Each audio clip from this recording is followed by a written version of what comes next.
Good morning. It's an early morning here. Everyone's asleep, so forgive me if I'm kind of whispering.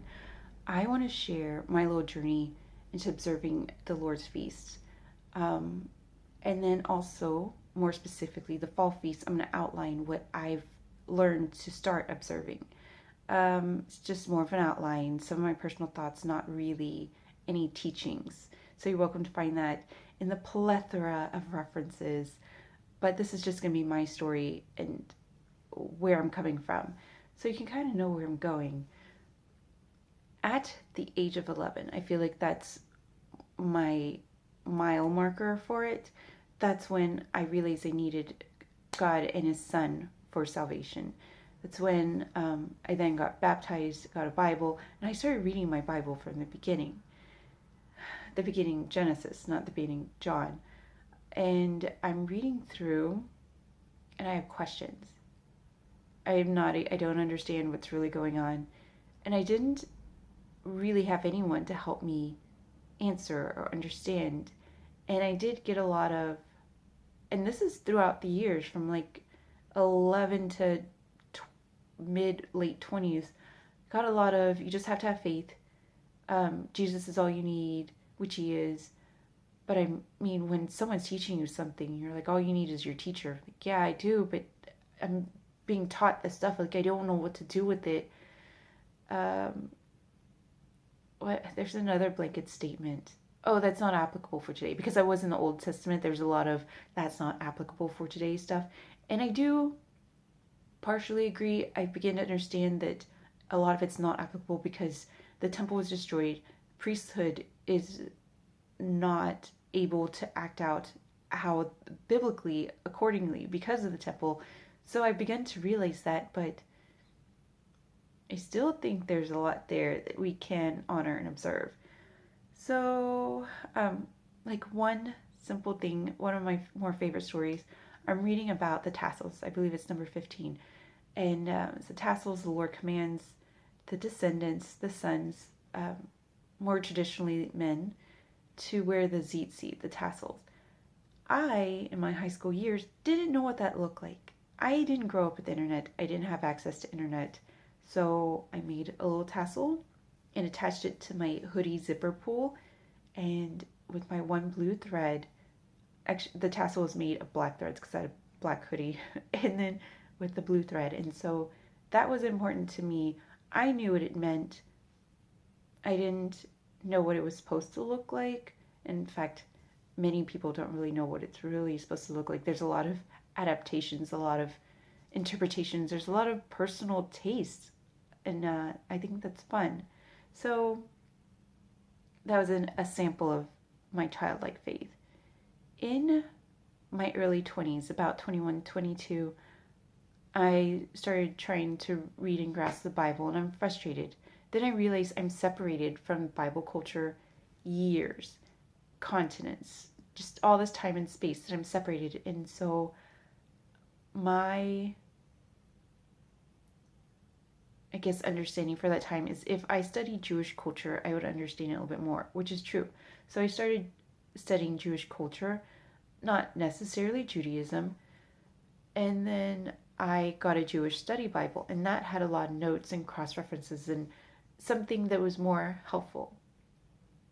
I didn't have a study Bible at the time, so I'm sure a study Bible in general would have been helpful, but I defaulted Jewish study Bible, found it at the public library, checked it out for a few weeks, and I don't know where it ended. I don't know if it ended in Deuteronomy or if it ended, I think it did the whole Old Testament, the whole Tanakh. I'm not sure.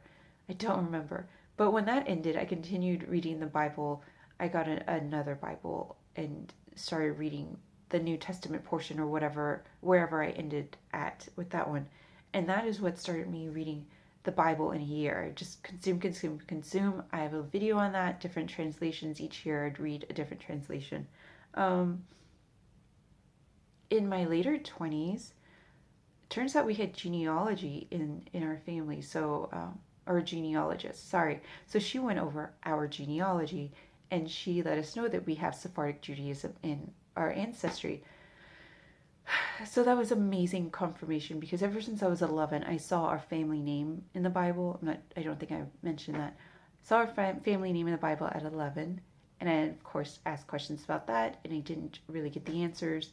So it's when I found out that ancestry that, the overwhelming confirmation. I was like, this is why this is important to me. It's in my blood.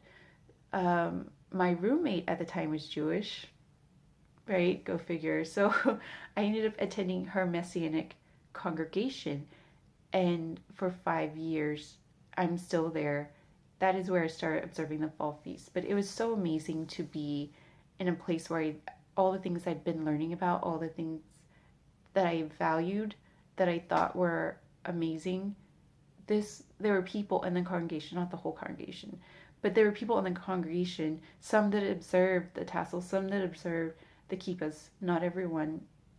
I know kippa's like a buzzword. And they did observe the fall feast. They observed many of the feasts. So that is when I began to be able to see how others were able to practice these things. And not everyone has it right. Again, we don't have the temple and the priesthood for a lot of the things, but I guess I'll go into my outline of what I'm learning to observe. Elul, the month of Elul. This is just something I learned last year. Basically, Elul is the month before the Rosh Hashanah, the Yom Teruah, the Sukkot, all of that, Yom Kippur. It's the month before where you prepare. You prepare and reconcile of the time before. It's a time to ask for forgiveness, to pay off debts. Maybe people forgiving you of your debt. I don't know. So it's the time of preparation. It's you have sowing season and the harvest season. So it's a time when the Lord's there, and there's supposed to be that closeness. It kind of reminds me of the footprint poem. I think it's called Footprints, where the Lord carries you. I feel like Elul is that time where He's kind of carrying you. That I'm learning to observe and to participate in. Next is the Rosh Chodesh. That is actually every month, but I have a video on that just in case you're interested. The Yom Teruah and the Feast of Trumpets is also during the fall feast.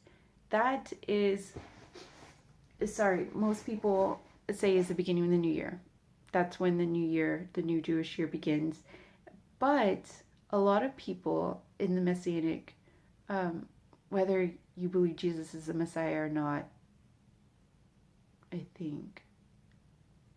I know those for sure, that the ones that believe that Yeshua is the Messiah, they believe that possibly there's this time when He's coming back, because there's a lot of teachings on the trumpets being blasted and stuff happening, and Revelation talks about trumpets. 1 Corinthians 15:52 is the most referenced end time trumpet Messiah is coming back kind of gig. 1 Corinthians 15:52 talks about that we will be changed at the last trumpet, and the dead will be risen. So I'm not saying that that's exactly what's going to happen, but there's also times of trumpeting happening throughout the other times of the year. But Feast of Trumpets, it's a call, it's an alert. It's like there's something coming, or we're here. I don't know too much about it, but because there's so much teachings of trumpet blast in the Bible and things that happen during the trumpet blast, that's pretty exciting. There's also the Rosh Hashanah that is observed during the Yom Teruah, and that is when many believe that Adam and Eve were created. So it's a creation, new life, new year concept as well. Then there's the 10 days of awe. From the Yom Teruah to Yom Kippur, there's 10 days of awe where you're supposed to be reconciling yourself. That's like countdown time to Yom Kippur. The Yom Kippur is the Day of Atonement. It's time of reflection. Most people fast. There is biblical teaching, Leviticus 16. It's a national repentance. My husband is doing a 40-day fast up to Yom Kippur right now for national repentance. Goats are used as a sin offering in this time. There's these two goats. Again, you can find it in Leviticus 16. But it's so funny because in many believing circles, Jesus is everything, everything. So there's a teacher that many teachers would say that Jesus or Yeshua is the goat, the sin offering. And that didn't really make sense to me at the beginning because he's always supposed to be the lamb, the Passover lamb. But in Leviticus 5 and Exodus 12 says that the lamb and the goat are interchangeable, or they're equivalent. You can offer a lamb or a goat. So I'm still kind of wrapping my mind around Yeshua being the goat that's slain for sin on Yom Kippur. When I think of Yom Kippur, I think more that Yeshua would be the high priest that's offering this up once and for all when he returns. So that's my little side note. Then the next event in the fall feast is Sukkot. It's a 7-day time of it's a feasting time, and most people will make what's called booths or tabernacles. They're temporary dwellings outside. You'll have dinner in them. Some people will sleep in them. That's again something that you can look into. But the fun fact about that is in John 1, it says that Yeshua came to tabernacle with us or to dwell with us. And so it's believed that Yeshua, Jesus, was born during Sukkot. It's when he came to the world to tabernacle or to dwell with us. That's, I've seen some math. You're welcome to look into that for yourself. That is something that makes sense to me, that he would be born during Sukkot time, and that the Christmas time, what the Jewish culture, Messianics believe, the Hanukkah, and most, I'm not saying everyone, most believe that during Hanukkah is when he was conceived. So he was conceived, he was the light of the world, and then Sukkot comes around and he was born and came to tabernacle and dwell with us. So Zachariah 14, just another side note I have here. Zachariah 14 talks about us observing Sukkot in what many believe or call the millennial reign. So if this is stuff that we're going to be honoring and observing in the millennial reign with Yeshua, I find that important enough for us to honor, observe, and learn about now. So that is my outline. That is a little of the reason why I'm observing. I started observing about 4 years ago. I think the 5th year I was like trying to, or like the first year I was trying to catch up and figure out, because all of the head knowledge I had, didn't know what to do with it yet. So anyways, I hope that encourages you and helps you get to know a little bit more about me. All right, thanks. Bye.